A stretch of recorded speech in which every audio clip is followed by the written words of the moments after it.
Alright, what's going on, guys? Trev back again. Here to bring you another video. This one's going to be doing my weekly review for Under the Dome. This week we're going to be doing Under the Dome Season 1, Episode 7, which was called Imperfect Circles.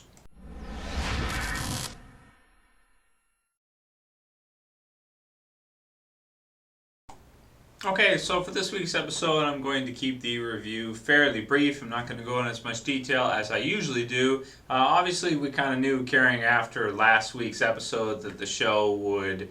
you couldn't really keep up the same level of intensity and excitement and everything like that that we had last week in this week's episode. You just can't do it all the way through.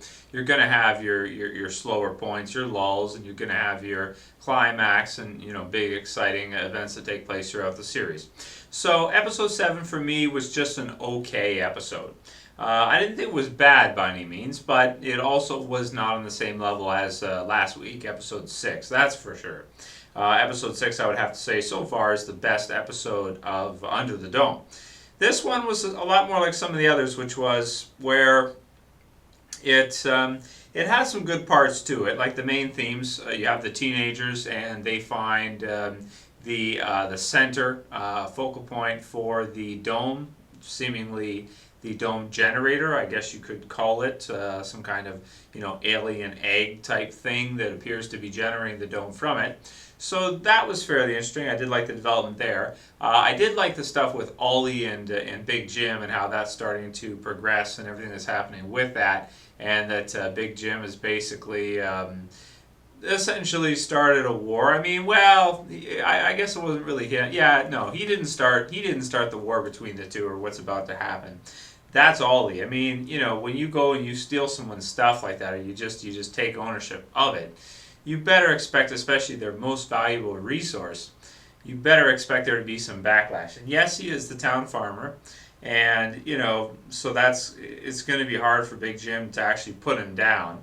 But in terms of his lackeys, he's not going to care about all these lackeys, some big farm guy or whatever that he's got to boost his his supply. He's not going to allow that to happen. So that was a pretty cool scene where we saw him shoot him down. Big Jim shoot down the other guy. Don't think he has a name. Don't know a name for him anyway. Haven't seen him before on the show. If he has been around, not sure. So that was all good. I enjoyed that stuff as well too. And the major character death in this week's episode, I did think was pretty good. I don't know if can I call it a major character? I don't know. This show has a lot of characters, that's for sure. A ton of different characters, and a lot of them are not that well developed yet. So even though we're starting to see some different character deaths, the Rose at the Diner one for me was, this one was kind of like, we kind of knew it was coming anyway because she was diabetic and she'd survived before, but it's like, how long is she going to be able to when they don't have the ability to get her what she needs, her insulin and that kind of stuff? She's not going to be able to survive in the long run. In terms of the dome messing with people, I don't know how I feel about that. It's just, it's weird. It's bizarre. It's one of those things where it's a Stephen King thing. That's what it is. It's a Stephen King thing. It's bizarre. It's weird. It's supernatural. I don't know. Does that mean that the dome is not just some kind of like force field structure? Is it thinking or interacting with people in some way or something? I don't know. That's very Stephen King-esque, very weird. So I don't know what really to say about that right there. So whatever. It is what it is. It's not bad. It's not good for me. It's just meh. Whatever. It's okay. The junior stuff in this episode with Angie, pretty good. I like them hunting down the Dundee brothers. I thought that the whole how it all actually played out was a little lackluster. I thought it was fairly exciting the way that they were boosting people's gasoline from their cars. But then afterwards, when Linda and Junior tracked them down and actually were able to put them down, I liked that Junior put down the one, which we kind of knew. We knew he was going to do that anyway, and Linda put down the other. But for me, I don't know, that whole sequence maybe should have been moved to the end of the episode just for the excitement factor to build on it and that kind of stuff. And maybe they did a little bit too fast. They maybe should have slowed in terms of direction.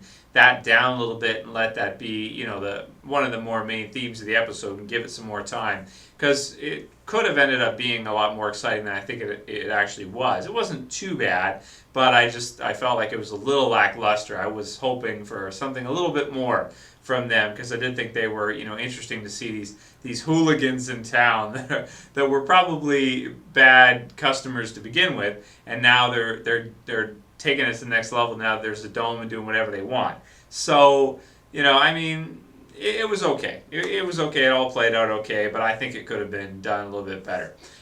In terms of Angie and where she's at, and Big Jim, that was an interesting part of the episode where he kind of smacks Junior around, tells him to get out, kicks him out of his house, tells him not to go near her, which he's already disobeyed at least once.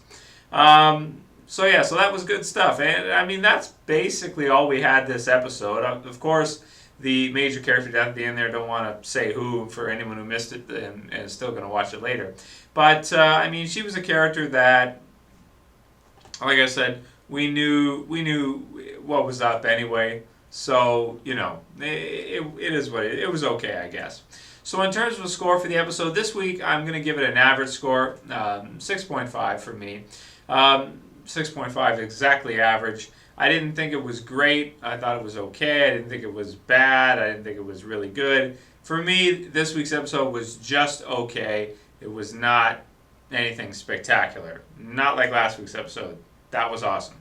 So anyway, that's pretty much all I got to say for this week's Under the Dome. A little bit shorter than usual, but I didn't make as many detailed notes as I usually do. Some episodes, like I start watching, it's like, okay, whatever. I'll just casually watch instead of really critically looking at it and making notes and doing all my regular stuff.